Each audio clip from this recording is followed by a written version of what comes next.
बिस्मिल्लाहिर्रहमानिर्रहीम। अस्सलाम वालेकुम फ्रेंड, कैसे हैं जी आप? उम्मीद करता हूँ आप सब खैरियत से होंगे जी। आज की वीडियो को करते हैं जी आगाज़।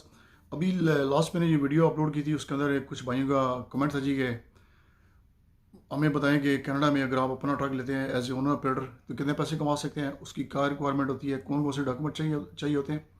तो सारा कुछ आपको इसमें आज मैं आपको इस वीडियो के अंदर बताऊंगा। वीडियो पूरी देखिएगा, बड़ी इन्फॉर्मेटिव होने वाली है। स्किप करके देखेंगे तो आपको समझ नहीं आएगी, मज़ा नहीं आएगा और आपको पूरी तरह इन्फॉर्मेशन नहीं मिलेगी। तो जल्दी से जनाब, जिन्होंने चैनल सब्सक्राइब नहीं किया वो चैनल सब्सक्राइब कर दें और वीडियो अच्छी लगे तो कमेंट ज़रूर करें और लाइक करें और बेल नोटिफिकेशन को ऑन करें ताकि आने वाली जो भी वीडियो हो आपको टाइम पे मिलती रहे। तो चलें जी, वीडियो को करते हैं बाकायदगी से आगाज़।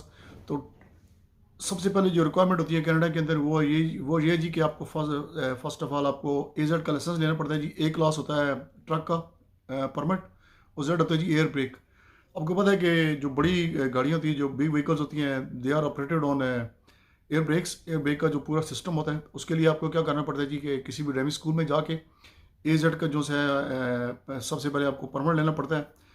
ये क्लास ए के लिए जनाब आपको रिटर्न देना पड़ता है मिनिस्ट्री ऑफ ओंटारियो में या किसी भी कनाडा के प्रोविंस के अंदर जाके। 26 क्वेश्चन होते हैं जिसके अंदर जिसमें से आपको 16 पास करने पड़ते हैं। जब आप पास कर लेते हैं तो आपके लाइसेंस के ऊपर ए आ जाता है। ठीक है जी, ए क्लास का परमिट आपको मिल जाता है। वो परमिट लेके आप किसी भी ड्राइविंग स्कूल में जाते हैं।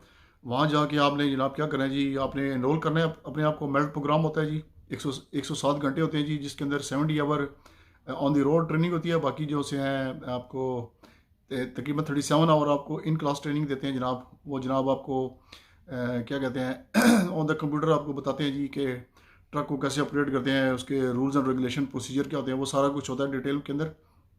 उसके बाद जनाब क्या करते हैं जी कि आपने उसी स्कूल से जो जेड की जो ट्रेनिंग होती है एयर ब्रेक की वो लेनी होती है। 2 दिन की क्लास होती है, 8 घंटे की।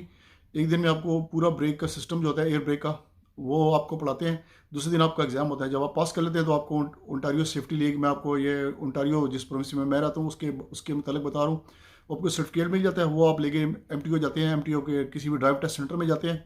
वहाँ पे जो भी रिक्वायर्ड फीस होती है वो फीस पे करते हैं। फीस पे करने के बाद क्या होता है जी कि वो जो जेड इंडोर्समेंट होती है आपके लाइसेंस पे आ जाती है, जिसको जी जेड कहते हैं। उसके बाद आप चले जाते हैं ड्राइविंग स्कूल में, फिर आपको वो ऑन द रोड और इन क्लास ट्रेनिंग देते हैं। ये काफ़ी लंबा प्रोसीजर होता है, तकरीबन कोई, ये डिपेंडिंग ऑन यू कि आप कितने क्विक लर्नर हैं। अगर आपका दिमाग अच्छा है जनाब, वो तो माशाल्लाह जितने भी यंग जनरेशन हमारे पाकिस्तान की, इंडिया की, उनका जो है माशाल्लाह जो ब्रेन बहुत अच्छा होता है, लर्निंग वगैरह बहुत अच्छी कर लेते हैं हमारे देसी लोग।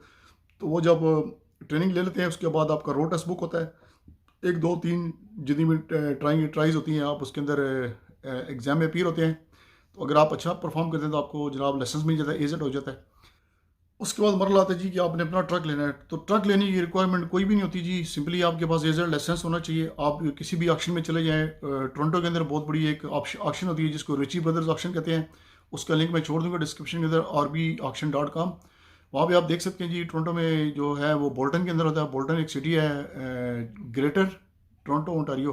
ठीक है जी, ये छोटा सा एक सिटी है बोल्टन। वहाँ पे ऑक्शन होती है, वहाँ जाके आप बिडिंग करते हैं। अगर आपकी प्राइस की अच्छी बिड लग जाती है तो आप वो ट्रक ले लेते हैं। उसके बाद ट्रक लेने के बाद क्या होता है जी, आप नेक्स्ट मरला आता है जी कि आपने किसी कंपनी के अंदर डालना है। तो 2 ऑप्शन होते हैं जी, या तो आप अपनी अथॉरिटी लेके, अपनी रनिंग अथॉरिटी लेके उसके ऊपर आप कनाडा वाइड काम करें, या आप यूएस डॉट जो होता है डिपार्टमेंट ऑफ ट्रांसपोर्टेशन, ये यूएस की बहुत बड़ी एक अथॉरिटी है। उसकी अथॉरिटियाँ लेनी पड़ती हैं कि किस किस स्टेट में आपने रन करना है।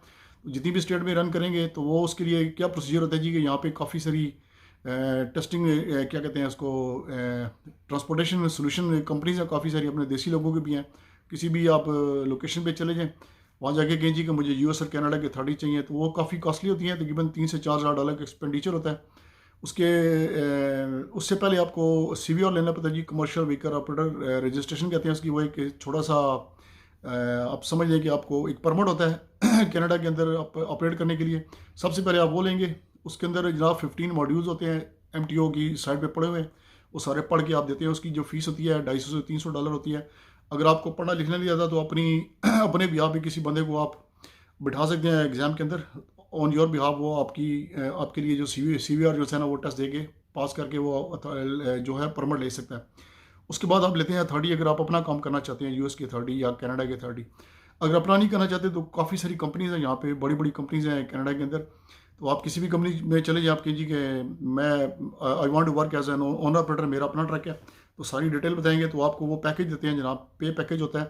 तो कुछ कंपनी माइल्स के ऊपर पे करती हैं, कुछ कंपनी आपको पे करती हैं फ्लैट रेट के ऊपर। तो मैं आपको ये कहूँगा जी कि माइल्स के ऊपर जॉब करें, फ्लैट रेट पे ना करें, क्योंकि फ्लैट रेट में आपको लॉस होता है, फ़ायदा नहीं होता है। क्योंकि समटाइम ऐसा होता है जी कि कंपनी जांच लाने के लिए जो थर्ड क्लास लोड होते हैं वो आपको दे देती है, उसमें आपको बचता कुछ नहीं है। आपकी जो ट्रक की मेंटेनेंस कॉस्ट बढ़ जाती है, आपकी फ्यूल कॉस्ट बढ़ जाती है। फ्यूल आपको पता है कि कनाडा के अंदर अभी ऑलमोस्ट $1 और 60 और $1.70 का लीटर लगा हुआ है। उसमें आपको वर्थ नहीं करता है। जो अगर आप माइल्स पे करते हैं तो जो 70% कंपनीज हैं वो आपकी जो फ्यूलिंग कॉस्ट होती है वो अपने ज़िम्मे ले लेती हैं। जो अथॉरिटीज़ होती हैं, इसके अलावा जो आपकी इंश्योरेंस होती है वो सब अपने ज़िम्मे ले लेती हैं, आपको कुछ नहीं पे करना होता। सिंपली आपको क्या करते हैं जी कि अगर आप माइल्स पे यूएसए का काम करते हैं तो 80 टू 90 सेंट्स पर माइल आपको देते हैं। उसके अंदर आपका कोई एक्सपेंस नहीं है, सिर्फ आपने जो ट्रक की मेंटेनेंस है वो आपने पे करनी है, ठीक है जी। अगर आप सोलो चलाते हैं, सोलो मीन्स के सिंगल चलाते हैं आप, यूएसए के जो मिड वेस्ट के रन होते हैं, मिड वेस्ट मीन्स शिकागो हो गया जनाब, मिजूरी हो गया, कैंसस हो गया, जॉर्जिया वगैरह हो गया, इन स्टेटों में आप ड्राइव करते हैं सोलो, आपको माइल्स के हिसाब से तकरीबन आप वीक का जो है ना तकरीबन $2000 से $2500 निकाल सकते हैं। अगर आप वो ट्रक किसी ड्राइवर को देते हैं तो उसके अंदर आपकी जो मंथली जो प्रॉफिट होता है जी वो तकरीबन 2000 से $2500 होता है। इन रेयर केसेस से 3000 भी जाता है, लेकिन जो एवरेज जो प्रॉफिट होता है आपको $2000 महीने का होता है। लेकिन उसका फ़ायदा कोई नहीं है। तो मैं आपको ये सजेस्ट करूँगा कि जब भी आप ट्रक लें अपना तो तो आप खुद ऑपरेट करें, खुद ड्राइव करें, उसमें आपको पैसे बच जाएंगे, ठीक है जी।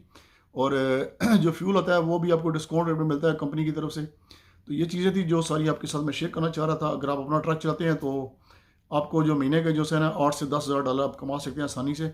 लेकिन जो सजेशन मेरी यही है जी कि आप अपना ट्रक ना लें। अपने ट्रक में फ़ायदा कौन नहीं होता, क्योंकि इसकी आपको पता है महीने की जो अगर आप फाइनेंस करते हैं ट्रक, तो आपकी जो आज के जो ट्रकों की प्राइसेस है वो है तो लो, लेकिन जो इंटरेस्ट रेट है बहुत ज़्यादा, वो तकरीबन 78% इंटरेस्ट रेट होता है। तो फ़र्ज़ करें जो एक एवरेज ट्रक आता है जी उसकी जो प्राइस होती है तकरीबन $60,000 से $70,000 का ट्रक आता है, 2018-2020 मॉडल का ट्रक, वो भी तकरीबन अंडर मिलियन चला आता है, मिलियन किलोमीटर चला आता है।